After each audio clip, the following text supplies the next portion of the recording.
Hey Virgos, how y'all doing? Welcome. We're going to be doing your November general reading here. We're going to do a bit of a shorter version today because I'm a bit behind in getting these readings over to y'all. So in the effort of having a quicker turnaround time, we're going to be doing some shorter readings, but hopefully no less sweet. So let's get right into your meditation. So I see we have the otter on the bottom of the deck here, and the otter was who came through in your meditation. So here's what I saw. I saw the otter trying to be a beaver. Just gonna let that sit. I saw a tree, right? And beavers will gnaw through trees in order to make dams and build the house and everything else, right? And I feel like beaver comes up for a lot for y'all. It's a very Eight of Pentacles energy and work energy and all of that. Attention to detail, everything that a Virgo is.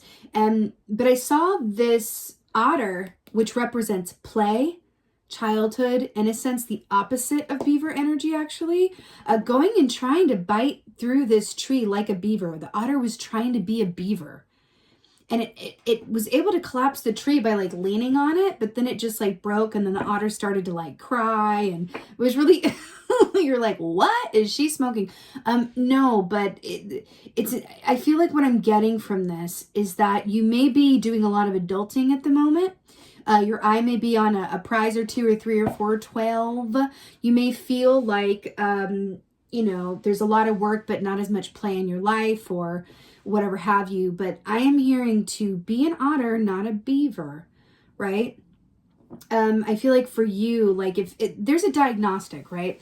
The only diagnostic for you at this point, it feels like, is, are you enjoying your life?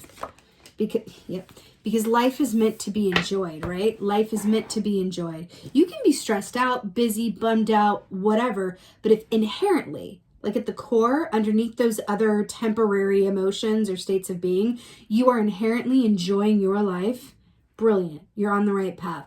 But if you are not enjoying your life, then some changes want and deserve to be made.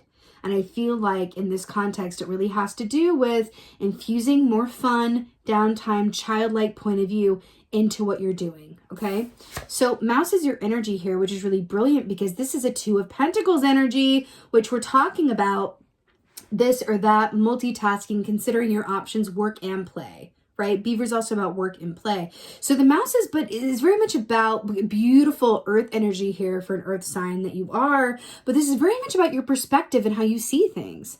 This is about your attention to detail, right? The mouse's superpower is that yes, they may be small, yes, they may be unassuming, right? But they are able to see things, right? That the big bad bear, for example, can't. Right? It's like everybody wants to be like a wolf or a bear, like a lion, which is brilliant, but they have limited options in terms of their visibility. They have to fight or flight. They don't have the option to like hide and be able to see without being seen. And there's some magic in that for you, being able to see without being seen. Your attention to detail, your perspective, appreciating that there's more to life than a dead-on clear, above the surface point of view, right? Interesting. Oh my God. And so it goes. So this is really fascinating. So 10 of Wands, this is about feeling burdened, carrying more than you can actually carry, needing some help, being at the end of a cycle. So this is really lining up. I'm also kind of obsessed that this man is like standing on a part of a tree trunk that has obviously been cut by beaver teeth. I don't know if you can see that, but I can.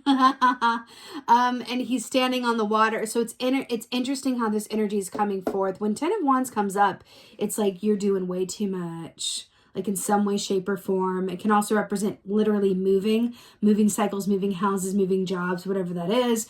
I feel like for you guys, I just want to point out the fact that he's standing in front of a cross. And I do want to say what I'm getting from that is that there could be some of you guys who have a tendency to step into a martyr kind of sensibility or a victim mentality where it's like, I always help other people, but I don't get as much help as I give. Or I'm always doing this and nobody else, but I'm hearing to ask for help is the key.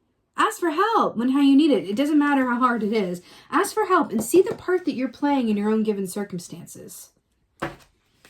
Are you enjoying your life? Right.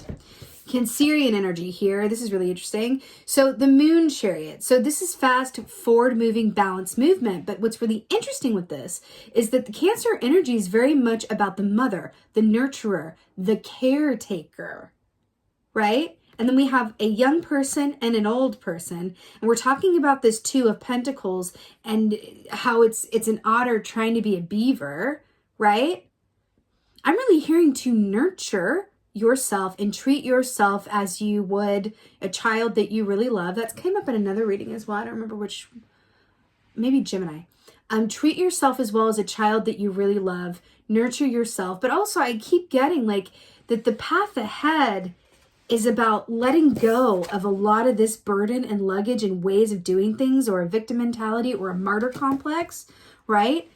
Releasing that load so that you can move forward, because there's only so much you can carry on this chariot. I feel like your chariot right now, right? It's like really heavy on one side and it wants to be a bit more balanced. So maybe it's asking for help. Maybe it's doing less. Maybe it's cutting back your hours. Maybe it's, infusing your life with more fun. Maybe it's spending some more alone time and being there less for someone else. Whatever that is, there wants to be a balance and a lessening of your burden that's coming through right now. And you're being asked to really use your discernment and see what you see.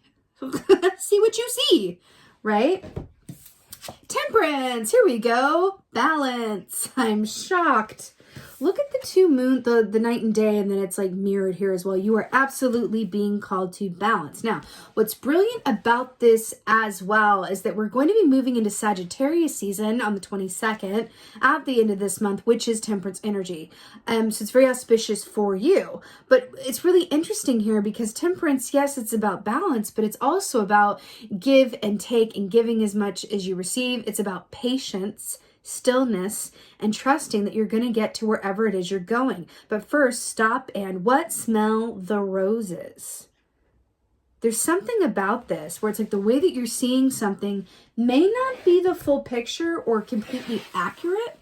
And you're being asked to narrow, actually, funnily enough, like the mouse, narrow your view, like narrow the scope so that you can see more. Sometimes we're called to like widen the scope and look at the big picture. You're being asked to narrow and look at the specific details of things. I feel like that can be very revealing for you. Brilliant. I love this. Okay. The Diamond Dreamer, material wealth, true prosperity. So I do feel like there is a nod around this for you guys that, because especially with this Virgo energy and the beaver, this Eight of Pentacles and the otter, Six of Cups, all of that, it does feel like there's a lot of good energy, especially with this Chariot and Temperance here, right? You have two major arcanas that are very much about abundance and manifestation. It's really just about checking in with, you're going to get to where you're going a lot more enjoyably and easier, right? If you not only take the time to enjoy getting there, but if you lessen some of the load that you're carrying and just have faith, know that you are on your highest and best path, but also take responsibility for your part in your given circumstances. If you look around and you don't like what you see, look at yourself, what's going on in the inside, and how your internal state is manifesting your outer state. That's been coming up a lot in these readings as well. It's very inside wants out. Interestingly enough, too, with this material wealth, true prosperity, Diamond Dreamer, with that beaver energy, hard work, yes, elicits rewards, right? But there is such a thing as working smarter and not harder. And I feel like that's mouse energy as well. If however you're approaching something, whether it's your relationships, your work, your self-work, whatever it is, and dealing with it head on or in the way that you've always dealt with it isn't eliciting the same kind of results or feel goods, try something different. Go about it another way. I'm getting this sense of like kind of a very forward predator energy. And I don't mean you're a predator. I mean like an apex predator in the, well, here, we have one right here. An apex predator in the wild, I don't know if owl is apex, but it's definitely a predator, right? The owl is going to be over here and it's going to swoop down and, oh my God, the owl actually, the mouse is the prey of the owl, right? I feel like this is you kind of by nature in terms of like going after it, going for what you, right? You're being asked though to not come at something so directly, right? Sit back. There's a better way about it because how you're doing things just feels heavy and it feels like you're going to get to where you're going a lot more quickly if you go about it differently by looking at the fine points and details and also enjoying yourself in the meantime. You don't want to get sick. You don't want to become bitter or become like you're not enjoying your life. Infuse play, infuse downtime. You're going to get to where you're going a lot more quickly and manifest at the end of that line. Okay? Because another key to this kind of manifestation is trusting that it is assured. So if you get in your head and go, oh, is it going to come? That can block you from receiving it, right? And that's another message of the Diamond Dreamer. Success and manifestation is assured. Have some fun getting to where you're going. Okay? All right, Virgos, you absolutely got this. This is your November general reading. I so hope that this helps and resonates. If so, please do let me know in the comments below, because I love reading your comments. And with that being said, just thank you. Thank you so much for being here. Thank you for your continued support. And as always, and most of all, thank you for being you. And be well. Until next time.